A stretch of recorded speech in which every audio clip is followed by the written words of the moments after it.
Welcome back to Breakfast Television. This has been a gorgeous spring, the perfect recipe for getting out on two wheels. Yet very few of us know the rules of the road when it comes to riding a bike. That's why we've asked Katherine Glowacz, the active transportation planner for the City of Calgary, to go over some of those rules for us. Good morning to you. Thank you so much for being here.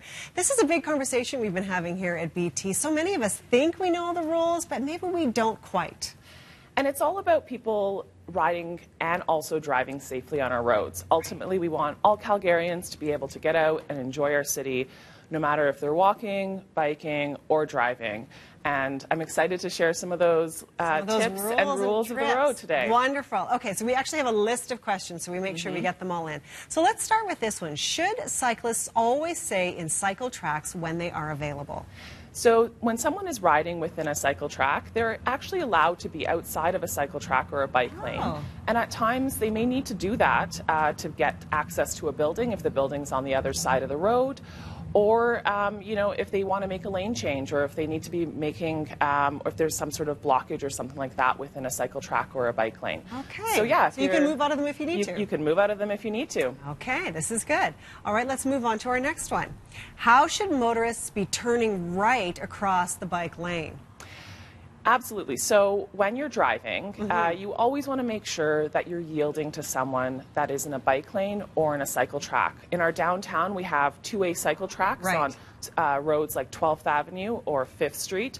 So you want to be looking and shoulder checking for two-way bicycle traffic. In the case of a bike lane, you may notice that when you approach an intersection when you're driving, the bike lane becomes dashed. And that's a space where someone's allowed to be able to cross, to be able to make that right turn. But the key thing there is, again, you want to be shoulder checking. If there's someone cycling within the bike lane, you want to be yielding to them, making sure that you're signaling so that, you know, when you're driving, people know that you're going to be making that turn, and someone that's riding in the bike lane knows that as well. And then after yielding, shoulder checking, and signaling, safely making that right turn. Okay. Great information there. That's a good one. Okay, how about this one? How should vehicles pass cyclists just on the street? So ultimately, safely. Always try and give someone that's cycling a lot of space. A meter, if not more. If you have a few lanes on the road, you can also change lanes safely. And something that, you know, not a lot of people know, in urban areas, you may actually cross a single yellow line in order to give someone safe space. Of course, you want to yield to approaching traffic and do so when safely, but ultimately, everyone's going to be more comfortable, and when someone's riding on the road, the more space you give them, the more comfortable they're able to feel. That is so great. I've always wondered that. I'm like, do I just have to follow behind this cyclist for a really long time, or can I go into that other lane when it's safe? When safe to do so, yes, absolutely. Okay. See, this is great. Terrific. Okay, so how should a cyclist execute a left-hand turn? So there's a few ways to do that. If you're along our cycle track network downtown or along some bike lanes, there are green bike turn boxes. Yes. So what you do is you ride into that turn box, you reposition yourself and in the new direction of travel, and then you wait for your next green signal.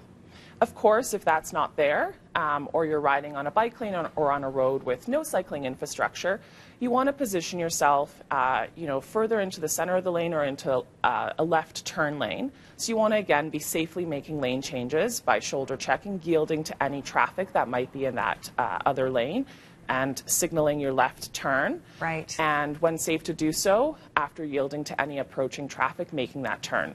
Okay. If you're not as comfortable with that, you can always just dismount and kind of walk across an intersection and a crosswalk, and then reposition yourself as well. Okay. What about sidewalks? How do we do sidewalks on a bike? Or do we? So in Calgary, people should not be riding on the sidewalk unless there's signage that has designated that that sidewalk is a shared space for people that are riding and walking together.